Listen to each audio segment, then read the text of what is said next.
Dear friends, ఈ రోజుల్లో Telugu cinema అంటే కేవలం మన రెండు రాష్ట్రాలకు సంబంధించినది కాదు. ఆల్ ఇండియా ఓవర్ సినిమా, ఒక విధంగా చెప్పాలంటే ప్రపంచ వ్యాప్తపు సినిమా కూడా అని చెప్పుకోవచ్చు. భారీ చిత్రాలు లెక్కకు మిక్కిలిగా వస్తున్నటువంటి తెలుగు సినిమా పరిశ్రమలో ఇప్పుడు లేటెస్ట్గా రాబోయే సినిమా కల్కి 2898 AD అంటారు. సహజంగా పెద్ద పెద్ద ప్రొడ్యూసర్లు, పెద్ద పెద్ద దర్శకులు తన సినిమా ప్రమోషన్ని చేసేటప్పుడు ఒక్కొక్కరు ఒక పద్ధతి పాటిస్తారు. కొందరు సినిమా యొక్క కథను, ఉదాహరణకు మన రాజమౌళి లాంటి వాళ్ళు చాలా సీక్రెట్ మెయింటైన్ చేసి మేకింగ్ దాదాపు 3-4 సంవత్సరాలు జరుగుతుంది కాబట్టి ఆ క్యూరియాసిటీని అట్లే మెయింటైన్ చేస్తారు. కొందరు దర్శకులు కథని ముందుగానే చెప్పేసి ఆ క్యూరియాసిటీ కన్నా కూడా కథలోనూ కంటెంట్లోనూ కన్ఫ్యూజ్ లేకుండా ప్రజల్ని ఇప్పటి నుంచి ప్రిపేర్ చేయాలనే ఉద్దేశంతో నడిపిస్తూ ఉంటారు. అంటే కొందరు డైరెక్ట్లు అలా ఉంటారు, కొందరు డైరెక్ట్లు ఇలా ఉంటారు. ఏది మార్కెట్ ప్రధానమే కానీ ఏది ఇది కరెక్ట్ అది కరెక్ట్ అది కాదు అని చెప్పడానికి కూడా లేదు. అదేవిధంగా ఇప్పుడు కల్కి సినిమాను కుర్ర దర్శకుడు అంటే యువ దర్శకుడు నాగ్ అశ్విన్ తీస్తున్నాడు. ఆయన మొన్న లేటెస్ట్గా ప్రెస్ మీట్లో కల్కి సినిమా యొక్క పూర్తి కంటెంట్ని ఓపెన్ చేసేసాడు.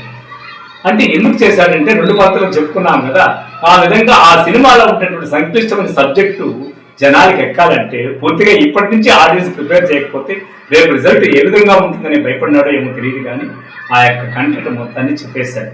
ఇందుకు ఆ కంటెంట్ ఏంది? 3 ప్రపంచాల కథ నా యొక్క కల్కి సినిమా అన్నాడు. ఆయన ఇంతకుముందు 2 సినిమాలు చేసిన అద్భుతమైనటువంటి గుడ్ ఫీల్ మూవీ సినిమాలుగా ఉన్నప్పటికీ ఇది టోటల్ యాక్షన్ మూవీ అంటారు, కానీ సైంటిఫిక్ చిత్రం నాకు చేసుకుని అన్నాడు. 3 ప్రపంచాలు అంటే 1 కాశీ కథ, 2 కాంప్లెక్స్ కథ, 3 వచ్చి చంబాలా అని 3 ప్రపంచాల కథ అంట. ఈ 3 ప్రపంచాలలో ఏమి జరుగుతుంది, ఎలా కథ మెలికలు తిరుగుతుంది, ఏ విధంగా కమర్షియల్గా కూడా వర్కౌట్ అవుతుందో నాగ్ అశ్విన్ చెప్పే మాటలు బట్టి చూస్తే మాత్రం తెలుగు సినిమాలో మరొక మైలురాయి, మరో కంటెంట్, మరొక డిఫరెంట్ టేకింగ్ ఉండే అవకాశం అయితే ఉంది. దీనికి మరీ ఆశలు ఇంకా ఎందుకు ఎక్కువ కలుగుతున్నాయంటే, ఆడియన్స్లో అంచనాలు ఎందుకు కలుగుతున్నాయంటే, దీనిలో మెయిన్ స్టార్లు వచ్చి ప్రభాస్, అమితాబ్ బచ్చన్, కమల్ హాసన్, దీపికా పడుకోనే లాంటి వాళ్ళు ఉండటం వల్ల మార్కెట్లో భారీగానే అంచనాలు ఏర్పడ్డాయి.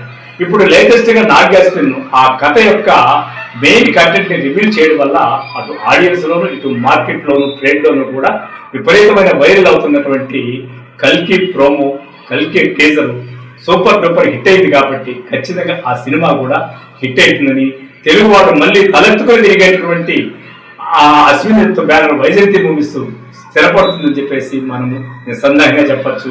Wish best of luck Nag Ashwin.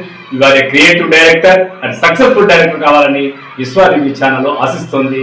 మా కథనం గారి నచ్చినట్టయితే మీరు విశ్వ రివ్యూ ఛానల్ని సబ్స్క్రైబ్ చేయండి, లైక్ చేయండి, షేర్ చేయండి. Thank you. విశ్వ రివ్యూ విశ్వనాథ్ రెడ్డి.